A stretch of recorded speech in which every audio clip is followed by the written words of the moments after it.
Ignition sequence starts.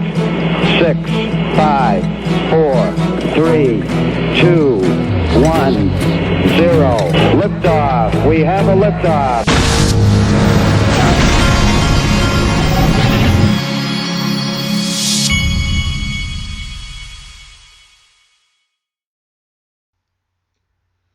Hey everybody, this is the Digital Asset Investor, and you are looking at a change that I have made. I decided the white background on Twitter was starting to bother my eyes when I stared at it for a long period of time, and so I decided to test out changing the background on here to black to see if it's easier on my eyes.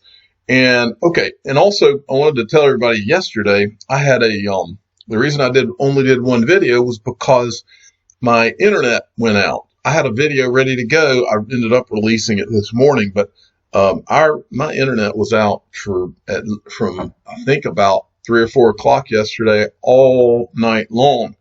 And then also in this video, I want to make you aware. At the end of this video, I've gone and I recorded Stuart Alderoty from Ripple, the general counsel for Ripple, who, by the way, don't let me forget to tell you, Stuart Alderoty also worked for Steve Mnuchin at CIT Bank, who's the Treasury Secretary of the United States. Steve Mnuchin left CIT from the board and became Treasury Secretary. Stuart Alderoty later went to Ripple as the general counsel. I'll mention that just about every time his name comes up because I think it's pretty significant. Now, I want to start this, but anyway, at the end of this video, I'm going to just add on to the end of it the Stuart Alderoty video, the video that he did through Consensus 2020 online. And there's a few clips of him speaking. I'm going to try to cut them out so it's just him talking. But I thought this Donald Trump tweet was interesting. When the so-called rich guys speak negatively about the market, you must always remember that some are betting big against it and make a lot of money if it goes down. Then they go positive, get big publicity, and make it go up. They get you both ways, barely legal. Well, we talked about this in the first video today, where the Tika Tawari was on Glenn Beck's show. And so this is the way the world works, folks. And for these people, the people that are powerful, all it is legalized insider trading is what it is, but they write the laws, and so they're able to find these little ways around things. But for you and I, a lot of this stuff would be that. Okay. I tweeted this out. This was a Dan Pena tweet, who's like a motivational guy. He's kind of hardcore, but he says, gold down, Bitcoin down, oil down, stocks down, property, real estate down. The world is in war, like turmoil. Former peak to trough in 1918. Spanish flu, stock market declined almost 50%. That would be about 16,000 on the Dow. Not a prediction, but certainly possible. From chaos comes order. Now, I think he's right. The Dow's going to lose a lot. But I also think this. What would happen if an asset class emerged in the midst of all this, where the investment had a rising floor due to real utility and volume liquidity increase over time? Hashtag XRP, hashtag zero doubt, hashtag that's what this is all about, folks. Okay. Now, from the Great Gatsby, I saw this was an interesting tweet. LOL, X-Pool anyone? Not trying to brag, but we did podcasts about this exact scenario over a year ago. Funny how those official documents just start coming out years later. He's tweeting this out from Arturo Portillo. The OMFIF is an independent think tank for central banking, released a consultation paper called The Role of Blockchain in Banking, Future Prospects for Cross-Border Payments. The paper describes how respondent banks can use XRP to reduce account pre-funding costs. I'm just going to read this last part. By consolidating liquidity to service international payments from many disjointed international Nostro accounts into one XRP pool, respondent banks allocate less total liquidity to service the same volume of global payments. The bank only has to hold its domestic currency and maintain one account with XRP, with only enough XRP to service its largest expected payment obligation. The process minimizes the number of intermediaries and their markup on spreads. I thought this was a pretty interesting little clip here. Okay. Then I wanted to let you know about Bitrue, and I'm not getting paid to tell you this. I'm just telling you this was an announcement that I thought was interesting. We are super thrilled to deliver a highly requested feature today.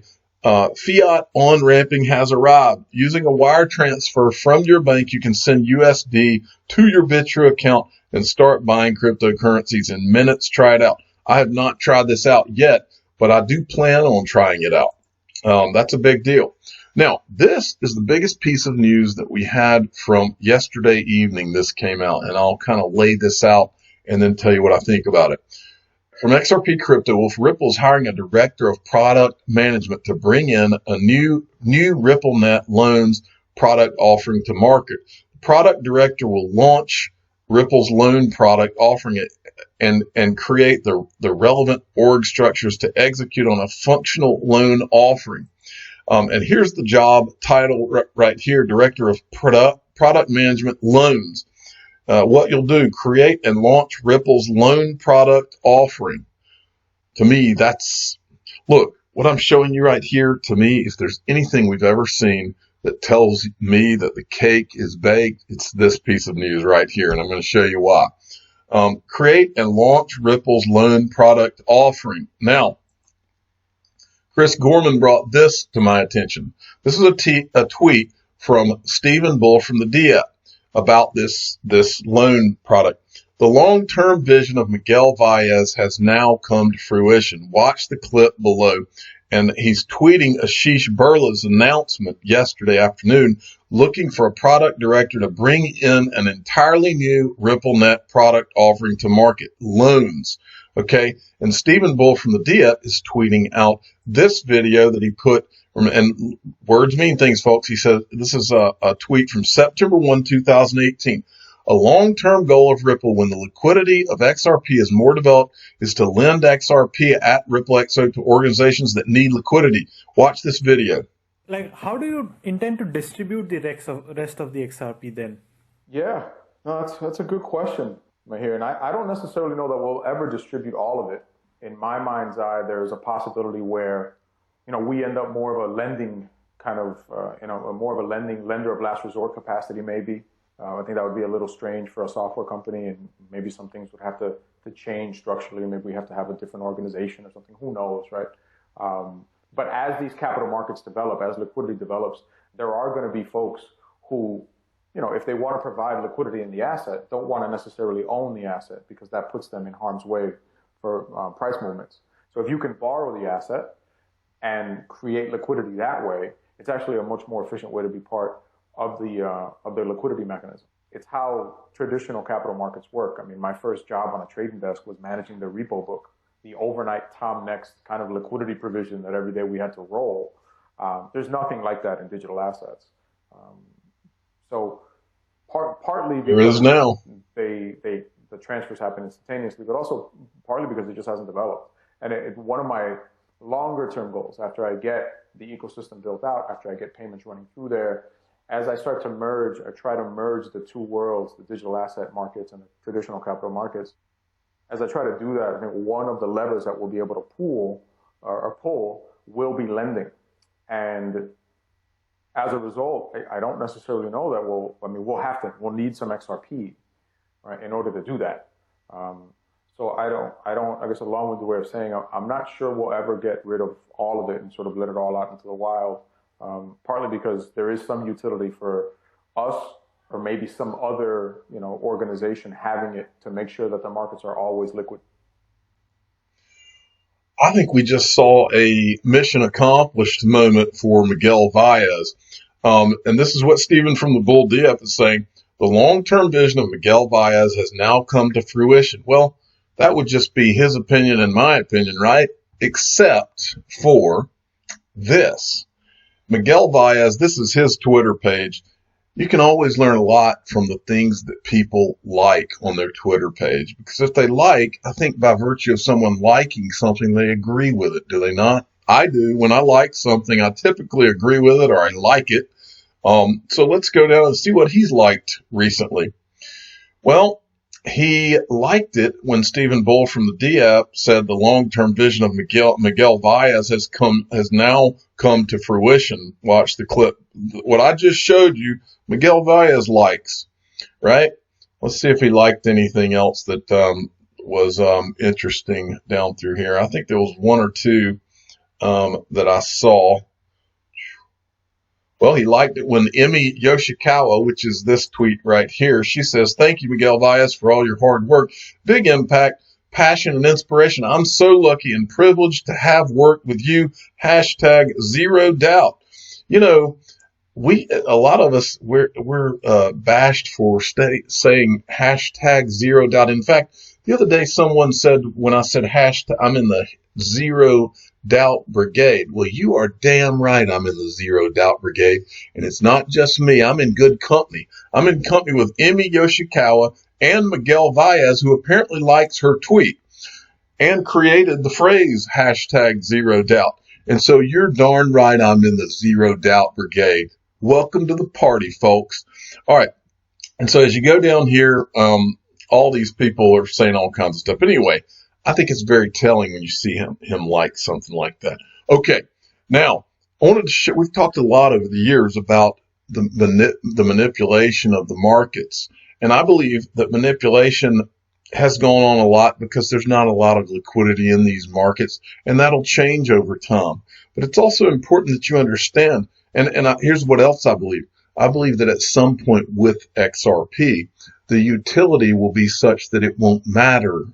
They can try to manipulate all they want because the utility will take over, and it's going to pass Bitcoin and all these, the Bitcoin's the actual shitcoin, by the way, but it's going to pass them all, and you're going to get to witness it, and we're going to get to watch all of those guys like Tone Vays, and they're going to, I tweeted out this morning, he's going to look like Clark Griswold when he realized that Wally World was not open when he drove all the way across the country with his family to go see it in vacation. But look at this. This is a guy who runs one of the major Bitcoin exchanges, I think, Bobby Lee.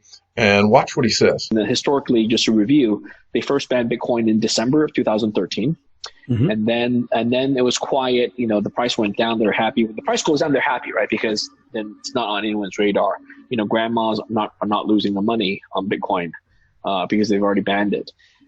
It's when Bitcoin came back up again in 2016, early 17. That's when we got the second phone call. By the way, throughout those 3 years, we're begging them, hey, please come regulate us. Please give us a license. Tell us what to do, how to do KYC, AML. What are your requirements? What's compliance? What are the compliance requirements? But they would give us no attention at all.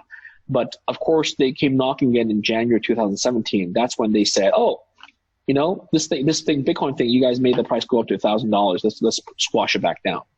Mm-hmm. And as if they're asking us to bring the price back down, as if like we had some control over it. We're like, we're flabbergasted. Like, hello, this is not like a centralized exchange. I could just adjust the price, right? It's not like an order book. I could just adjust the price. So, and literally, the people who came to talk to us in January 2017, they had instructions from their boss to come tell us to move the price back down. So, you know, it was funny. It was just hilarious. We have to educate them, like, how, you know, this is not just my exchange. It's a global network of exchanges. They all run 24/7. I can't control the prices, you know, any better than anyone else can. Of course, I'm talking to Communist Party people who are known to be market manipulators and they control prices, right? So there you have it. If you've ever needed a confirmation, I mean, they're the Communist Party, no telling who else. I've always believed that Bitcoin has been intentionally manipulated over the last 2 or 3 years at least to keep all prices down in this. But I believe at some point they let it all go. Now, I want to remind everybody, you can still get these. There's the 50% off Ledger Nano S's. It lasts until February 17th. You can get the link in the description of all my videos, and you can get these Ledger Nano S's for half off. I mean, they're almost giving them away at this point. And this is how you can store your digital assets safely and have your private keys offline. Remember, at the end of this video, I'm going to add on to the end the Stuart Alderoty interview he did at Consensus. So stay tuned. I'm the digital asset investor. I'm not an investment advisor. This is for entertainment purposes only. Please subscribe, hit the like button, tell your friends that Stuart Alderoty is on the digital asset investor channel today. Thanks for listening. Sure. So, I'm a lawyer. I'm not an engineer, but I do come out of traditional financial services, and I work for a number of large global organizations. So, travel rule or other requirements akin to the travel rule, which really says that if you're going to be sending a value, the sender's information needs to travel with that transfer to the beneficiary.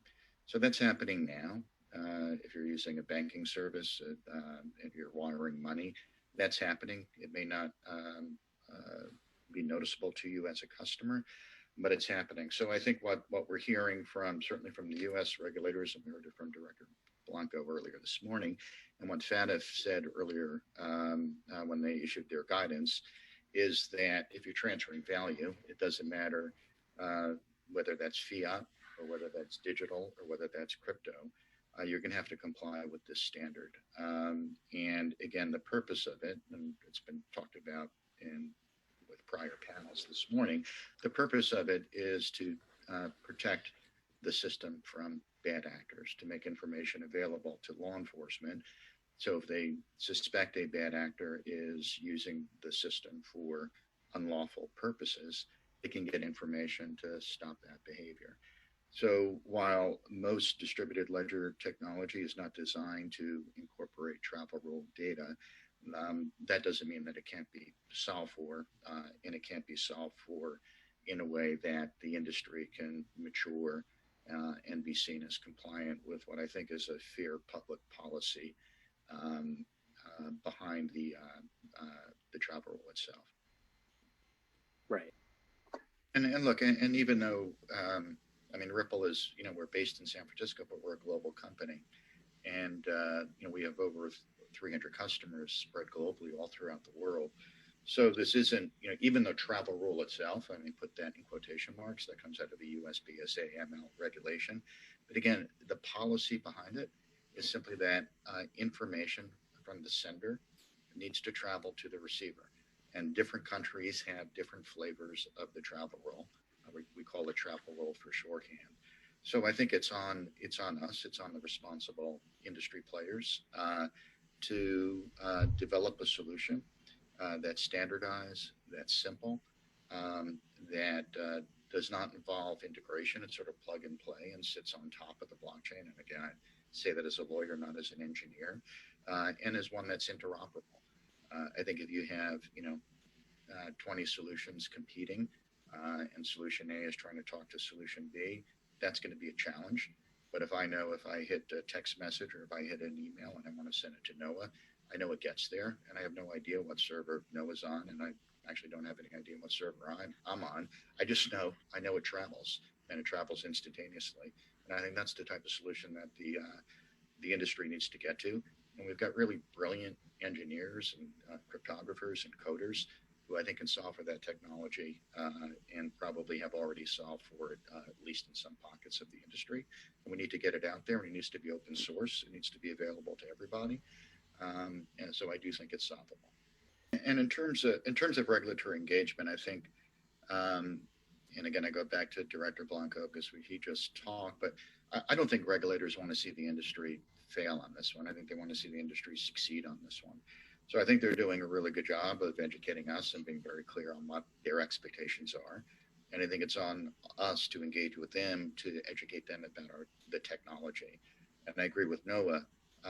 It's just as much about the spirit of the policy as it is the letter.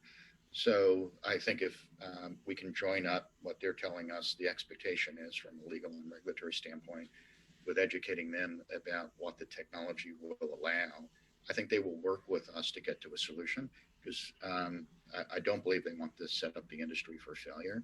FATF didn't issue the report and say that the regional regulators are going to start auditing and holding everyone accountable immediately. They gave a runway for that to happen.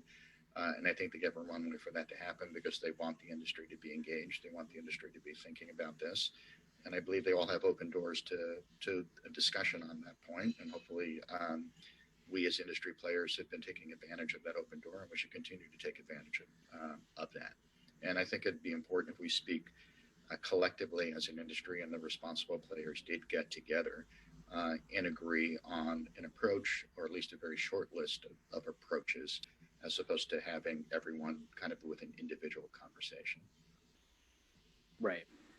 Throwing to some audience questions real quick. One of them speaks to what you were just discussing, Stu, I think. Is there an industry oversight consortium that is acting as a gatekeeper for the standards that companies could adopt here? There are working groups. There are working groups that are meeting regularly on this and having discussions. Obviously we're part of those, and those should continue. And I think the more of that we see, the better. Right. And Stu, do you want to add to that, or?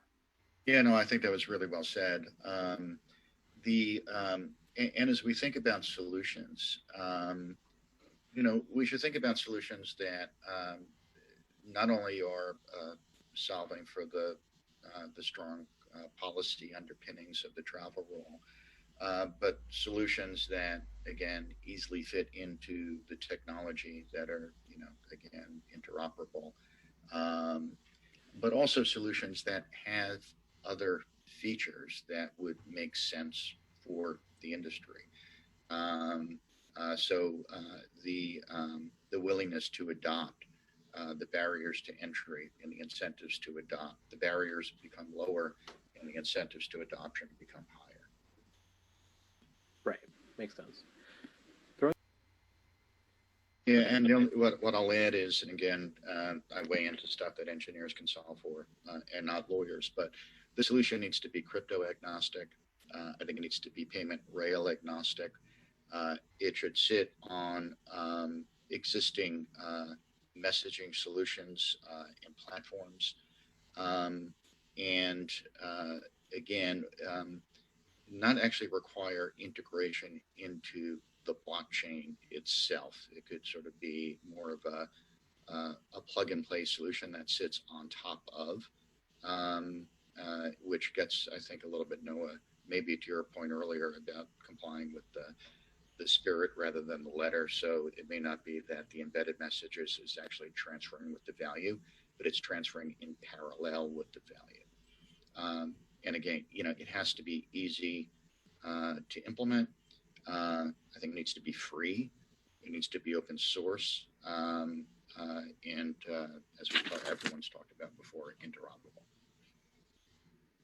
So that would also, this is another audience question, that could also solve for the question of whether it might impact transaction speed and just ease of use, right? Or would that maybe be an additional burden on the end user side? Yeah, I don't think it should have any impact on transaction speed. I mean, collecting the information and embedding it in a message that's moving parallel, whether there's some, delay in gathering, embedding the information and messaging that along with the value, that's something that probably left to, folks who actually need to operationalize that. But in terms of the technology and the speed in which the value can transfer on the chain, I don't think it should impact it at all. I don't know where Matt would be on that. Yeah, no, I agree. Yeah, Matt, I think if individuals are going to take steps to circumvent, I agree that's, there's AML, there's BSA, there's SARS reporting, there's cooperation with law enforcement to try to solve for that. But I think as a practical matter. That's correct. That sort of avoidance behavior is something that compliance teams need to be aware of and alert to.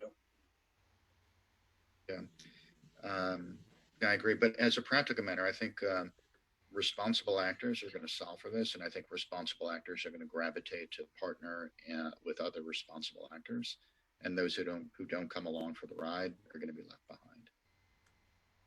Gotcha. unfortunately, I'm afraid we are going to have to end it here. Thank you again, Matt, Stu, and Noah for joining us this morning, and thank you to our audience as well. I'm going to throw it back to Mark and John, who will introduce our next panel.